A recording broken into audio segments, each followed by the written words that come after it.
Hello friends, welcome to Gardening with Creekside. Today I need to do a little bit of maintenance on my deck boxes back here.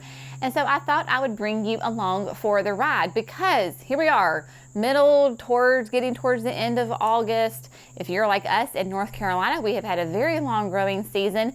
And in order to keep our containers and our flower beds and our annuals just looking fantastic, there are just a few little garden chores that you can do in your garden.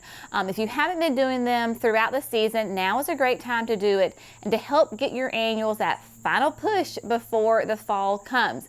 So what we have here behind us is, this is on our deck, obviously, and when we redid the whole patio area, we had my daddy volunteered. He's a woodworker, and so he built me these like raised flower beds that are on two sides of my deck. So I don't have railings, I don't have steps because we don't access the deck from this perspective, from this way. And so I've got these beautiful raised beds right here on the edge of my deck. And I fill them every spring, summer, fall with these beautiful flowering annuals. Lots of fun, lots of texture. We've been here once, I think, already this season, and I showed you about like the coleus and the salvias and all the fun things I have in here. And right now is very full and very lush. But if I don't address this right now, then a couple weeks from now, a month from now, it's going to look overgrown. My petunias and my calibrachoas are going to stop blooming. I need to do a little maintenance. So we're going to do that. It's really, really simple, but it will make a huge difference. It is a cloudy afternoon. If you hear some rumbling in the distance, there is some thunder. The radar does say that it's not going to hit us, but just know that we're being very safe and we're okay. This area gets full hot sun. That is why Jerry and I said we're going to do it in the late afternoon, early evening, because it will be in the shade. The problem with doing that, of course, in August is that you can get those pop-up thunderstorms. So without further ado, I am going to show you exactly how I'm going to maintain these flower beds so they get me through the rest of the summer and into fall. Okay, so what we are going to do is first we are going to, the big glaring problems for me are my coleus and my salvia, and then I want to trim up the petunias here so that they are a little bit more lush. If you never trim your coleus, then they're going to get really kind of tall and leggy and not real full. I've been doing this throughout the growing season, but you can tell I'm starting to get some tops that are a little too tall and they're starting to come over a little too much into the salvia.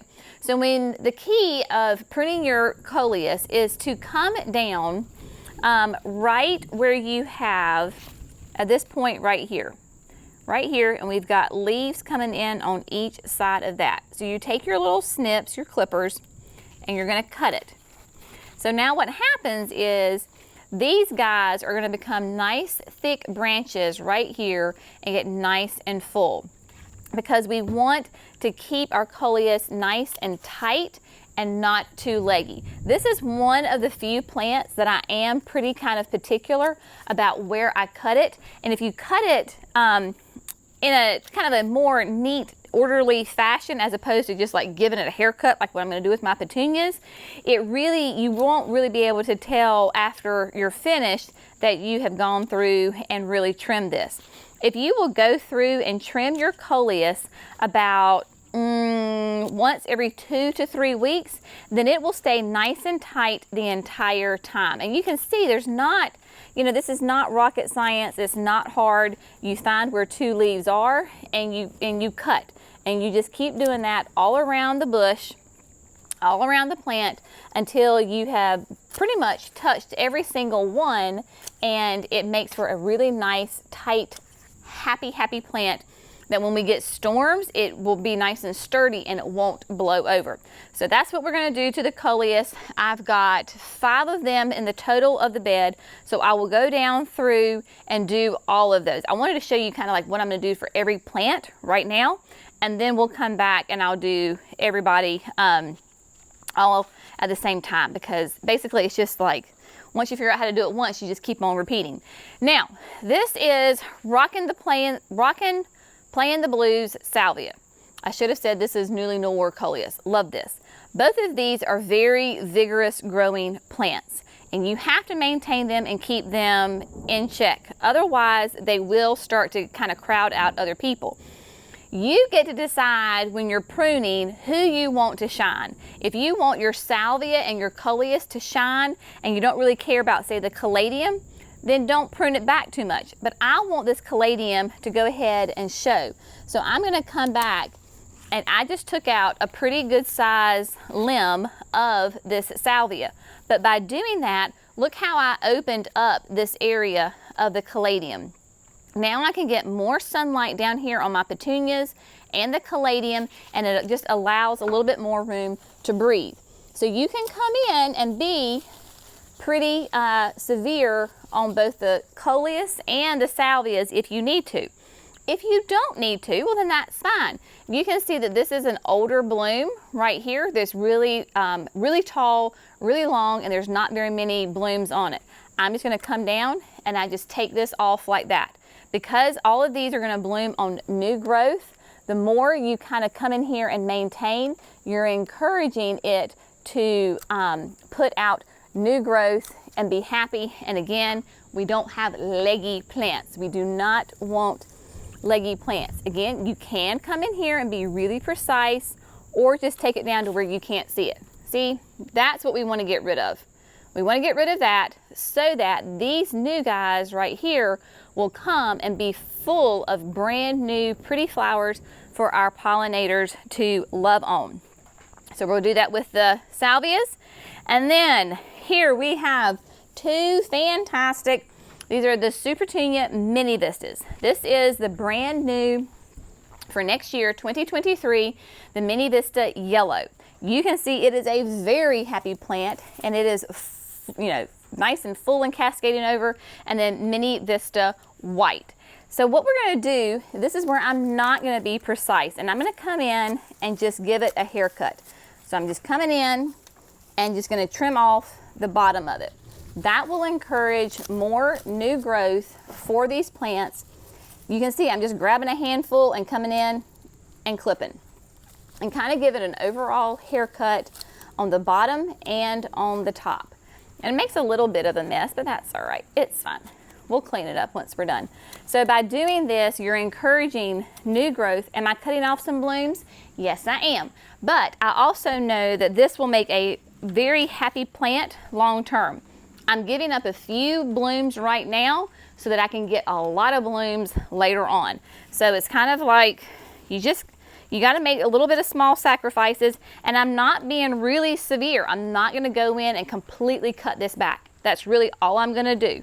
But you can see even over here on this yellow one how it's really vigorous and coming down. So I'm going to clean up the bottom on that one as well. So I'm just going to go around. Of course, the rain has started, so we'll see how far I get today. This may have to be continued till tomorrow morning, but at least we got to start on it, and I will go as long as the weather permits. So I'm just going to keep on trimming my coleus, my salvias, giving everybody little haircuts, and make them very happy plants.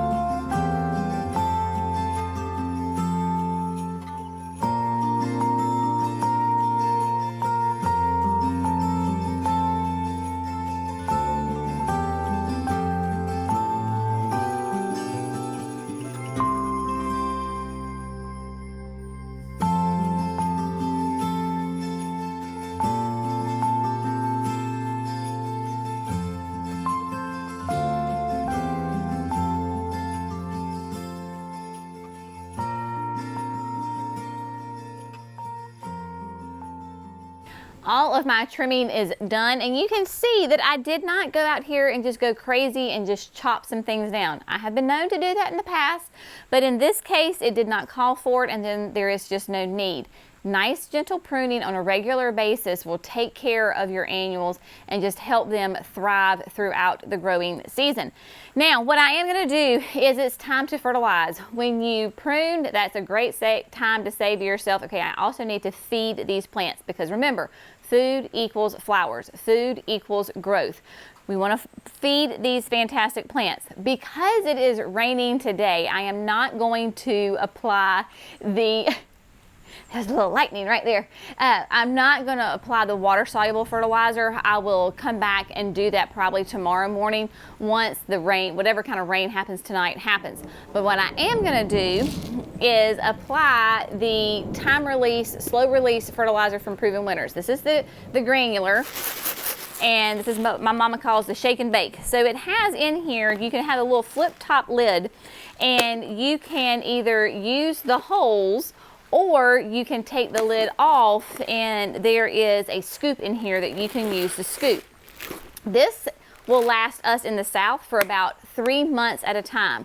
It is released by temperature. We've had lots of warm, hot days. So all you do is simply go in there, and I'm going to shake it in on the bottom of, right on the soil. I don't want it to be on the leaves. I want it to be on the soil. Great time to do it because as it's raining, it'll start to release some of that food. Then tomorrow I can come back and use my water-soluble fertilizer. Am I over-fertilizing by using both? No, I'm not.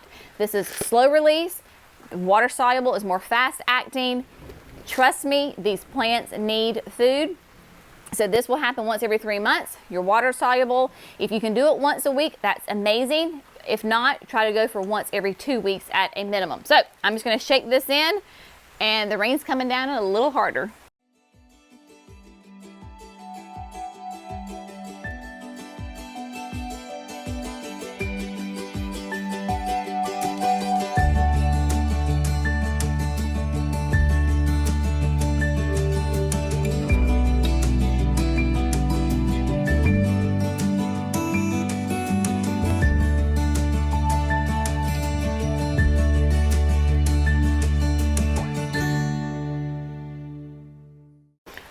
That is done. I do want to give you an update on just how a couple of things are doing before we call it a day. I know I'm sweet, but I'm not made out of sugar. A little rain won't hurt Jenny. So I'm going to show you a couple of plants, give you a couple updates, and then we're going to call this project done for today. If you remember back in the spring, I was on the back porch and I put together 2 different containers. One was complete shade and one's a little sunny and shade. So I'm going to give you an update on those because this one right here is doing fantastic. This container I got from Kinsman Garden Company. You know how much I love that place. And so in here, it does have the new Surefire White Begonia that's coming out next year. You can see I've been fertilizing, how nice and dark and green. I've had to do a little bit of pruning, but beautiful white blooms on it with a little bit of yellow in the center. And then in the front, we did the double up white begonias. A lot of begonias in here, but it was kind of fun to do. And then on each side was a Diamond Frost Euphorbia, and then of course the Dichondra Silver Falls on each side. Has done really well. What I do is just basically give it the water, and then I try to remember that it's my nemesis is doing the water-soluble fertilizer. It's been done several times, and like I said, I have pruned it one time because the begonias were just getting so tall. But been very happy with this, and it's been a nice little contrast and texture and color here in this spot.